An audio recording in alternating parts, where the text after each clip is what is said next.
इतिहास के पन्नों में कुछ कहानियां ऐसी दर्ज हैं जो न्याय और अन्याय के बीच की महीन रेखा को धुंधला कर देती हैं।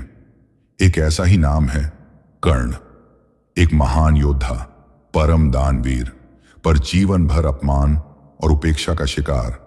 वह कौन था और क्यों उसकी नियति एक अभिशाप बन गई? कर्ण का जीवन राजमहल की शान से शुरू होकर एक सारथी के घर में पला। उनकी मां थी कुंती, पांडवों की जननी। अर्षि दुर्वासा के वरदान की जिज्ञासावश कुंती ने सूर्यदेव का आह्वान किया और जन्म हुआ कवच कुंडलधारी सूर्यपुत्र का। लोकलाज के भय से कुंती ने अपने नवजात शिशु को एक पेटी में गंगा की लहरों पर छोड़ दिया।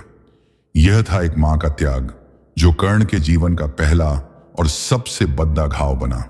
गंगा किनारे हस्तिनापुर के सारथी अधिरथ और उनकी पत्नी राधा को यह बालक मिला। वह कहलाया राधेय, एक सूत पुत्र। सूत पुत्र की पहचान उनके असाधारण कौशल के रास्ते में सबसे बड़ी बाधा थी। धनुर्विद्या की महान प्रतियोगिता में जब कर्ण ने अर्जुन को चुनौती दी तो उन्हें उनके कुल यो वंश के कारण अपमानित किया गया।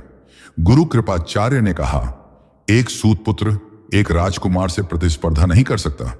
इसी अपमान की आग में एक रिश्ता पनपा, कर्ण और दुर्योधन का।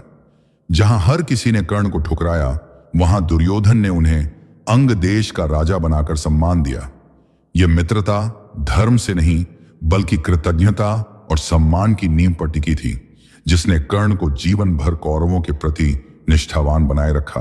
अपनी उपेक्षा से व्यथित कर्ण ने गुरु द्रोणाचार्य से शिक्षा न मिलने पर स्वयं को ब्राह्मण बताकर भगवान परशुराम से शिक्षा ग्रहण की। परशुराम ने उन्हें अपने समान ही महान योद्धा बना दिया, लेकिन एक धोखे के कारण कर्ण को गुरु का भीषण श्राप मिला। जब तुम्हें मेरी विद्या की सबसे अधिक आवश्यकता होगी तब तुम उसे भूल जाओगे। नियति ने यही नहीं छोड़ा। महाभारत युद्ध से ठीक पहले इंद्रदेव ने छल से कर्ण के अजेय कवच और कुंडल दान में मांग लिए। दानवीर कर्ण ने जानते हुए भी अपनी सुरक्षा का त्याग कर दिया। जुए की सभा में द्रौपदी के चीर हरण के दौरान कर्ण मौन रहा। उसने भी अपमान में भागीदार बनकर अपने भाग्य पर एक और कलंक लगा लिया। युद्ध से ठीक पहले सत्य से पर्दा उठा। श्री कृष्ण ने कर्ण को बताया कि वह पांडवों का ज्येष्ठ भ्राता है।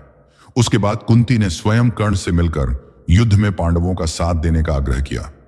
कर्ण ने कुंती को वचन दिया कि वह केवल अर्जुन को छोड़कर किसी भी पांडव का वध नहीं करेगा, ताकि उनके 5 पुत्र या तो कर्ण या अर्जुन सुरक्षित रहें।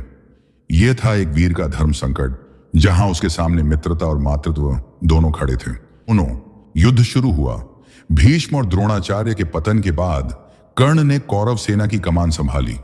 उन्होंने ऐसा पराक्रम दिखाया जिसने पांडव सेना में भय उत्पन्न कर दिया।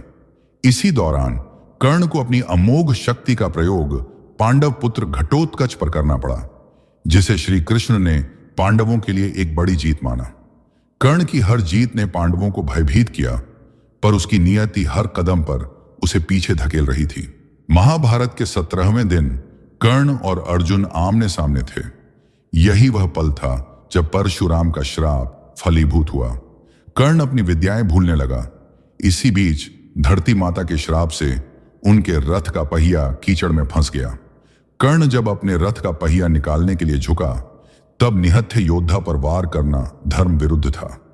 पर श्री कृष्ण ने अर्जुन को याद दिलाया, जब कर्ण ने द्रौपदी का अपमान होते देखा तब उसका धर्म कहां था। अर्जुन ने विवश होकर कर्ण पर बाण चलाया। दानवीर कर्ण वीरगति को प्राप्त हुए। उनकी मृत्यु एक महान योद्धा के जीवन का दुखद अंत थी, जो हमेशा अपने जन्म और अपनी नियति के अभिशाप से लड़ता रहा। कर्ण, जो अगर पांडवों के साथ होता तो इतिहास कुछ और होता।